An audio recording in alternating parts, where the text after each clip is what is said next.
Well, I'm thrilled to be talking about enduring love, because love, it's easy. It's so easy. It's who we are. It's beautiful. It's natural. And as far as I'm concerned, it's why we're born in the first place. Love is liberating. But for me, love as a Black woman is also revolutionary. And before I start talking about the revolutionary aspects of love, I want to talk about my understanding of what it is to be born into love.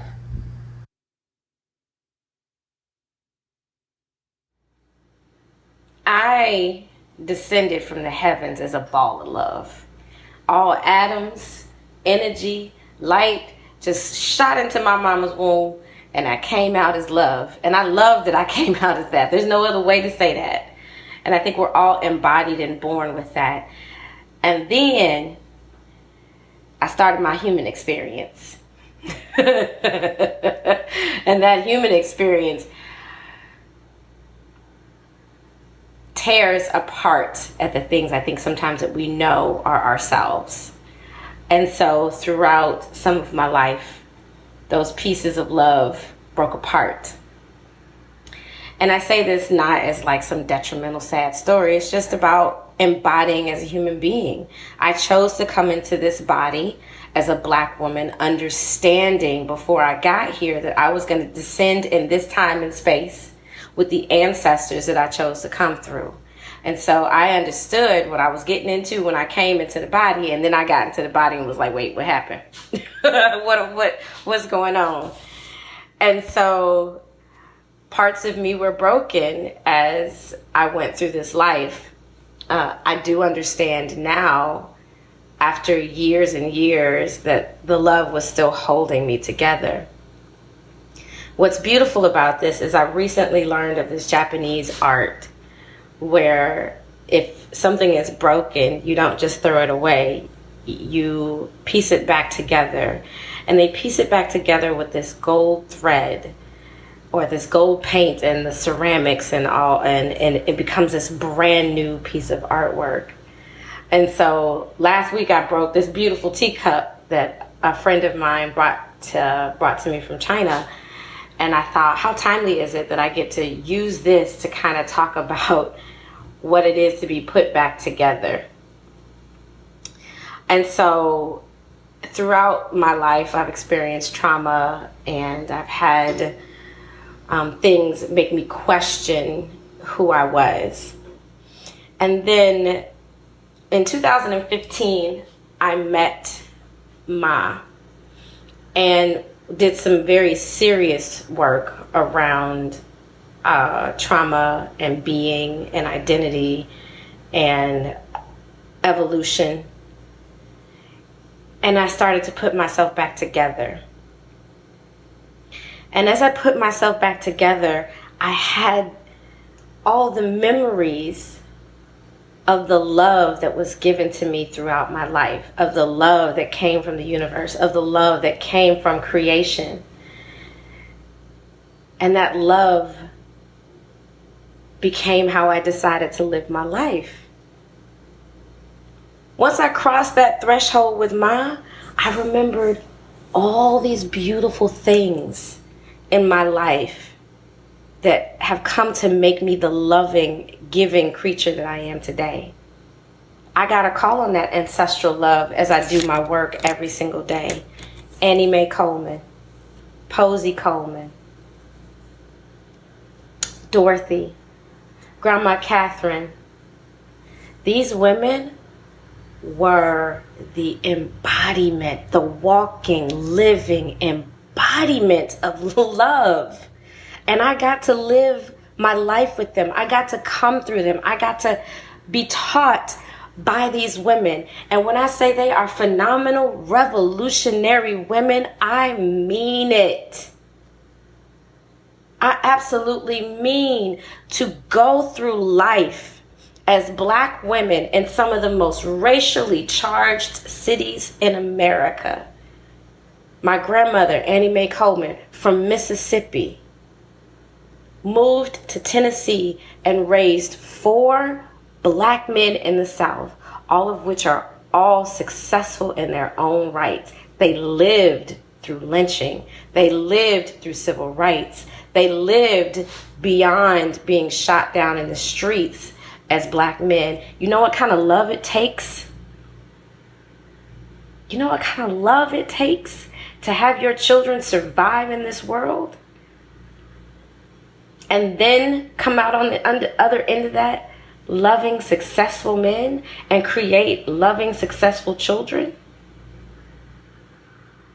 Grandma Catherine, I was not her natural grandchild.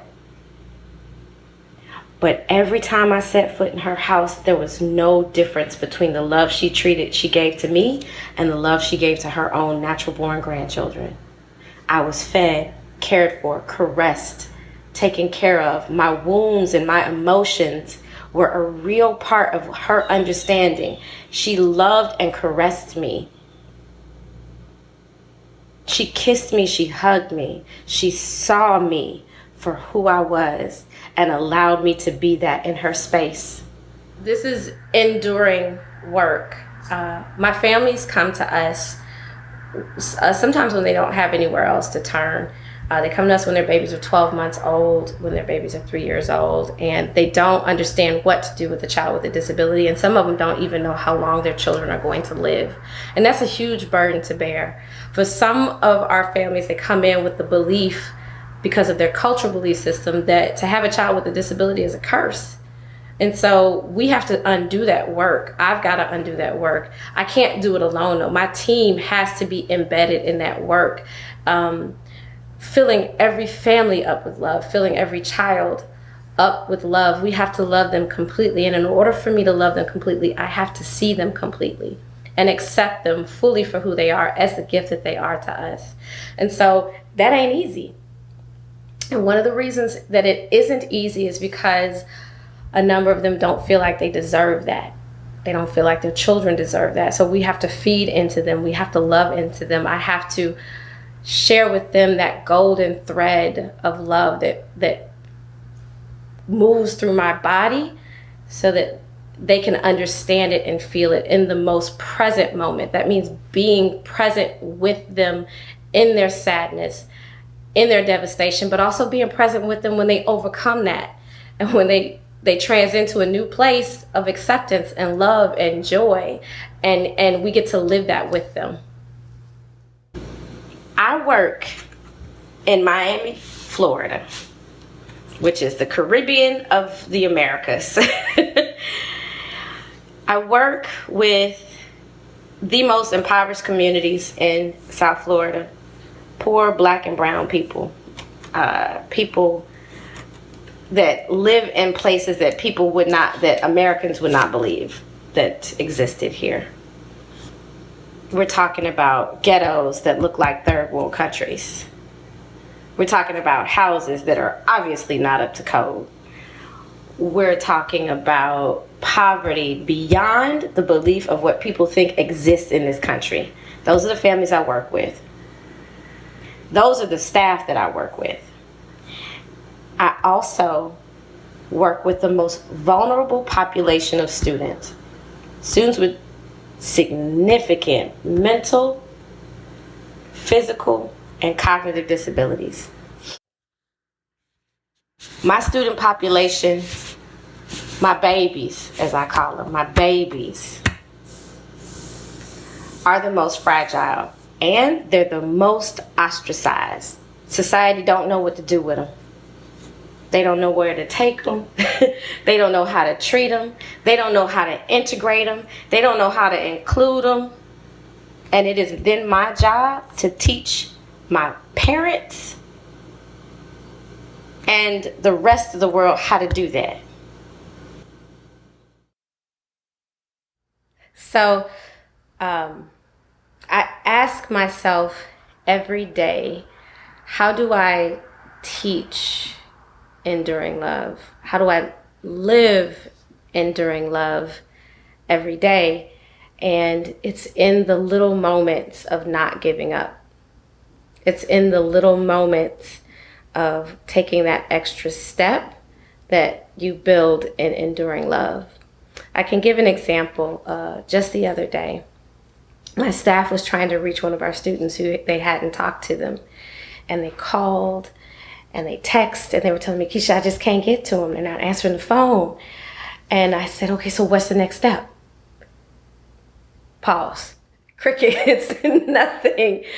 And so it's that next step. I said, did anybody show up at their house? I said, no, of course not. That's fine. I hop in my car, I drive to the house, and immediately the family is reluctant to have me there because they weren't expecting me. Immediately there's trepidation that I showed up at the door. But when I showed up, I walked in, I looked at baby dead in her face. I smiled and I said, I miss you so much. And she looked at me, and she's a child, so she's still so open and she's so free, and that all that trauma and fear doesn't live with her. And as we built that connection, I looked in her eyes because she's the sweetest little soul. And I just felt the tension melt away from the family. It just melted away. And then we kept connecting. And she gave me this hug, and it was the most divine hug. And by the time she was done hugging me, I was sitting down on the couch and I was talking to Grandma.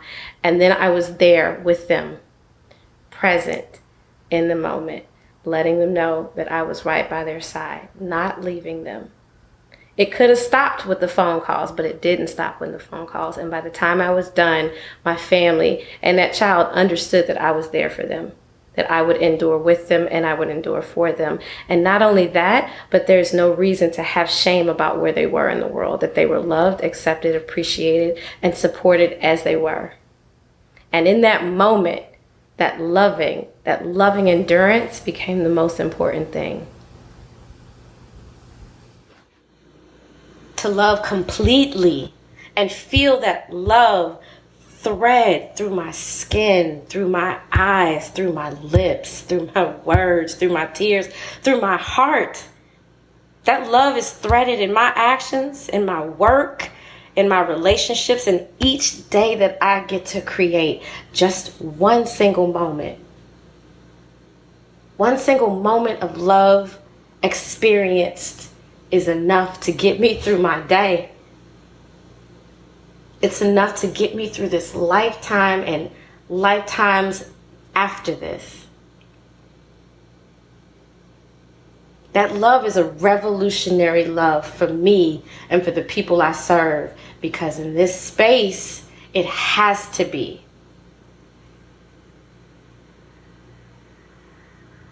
It has to be revolutionary to transform this world.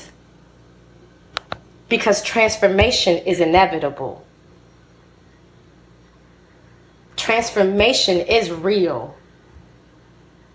And that transformation for me must be guided by the love that lives in my body, that lives in my heart, that lives in my eyes, that lives in my breath, that I feel in my body and in my soul.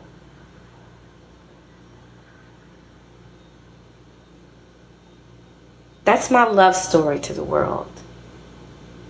That's my love story to you. Thank you.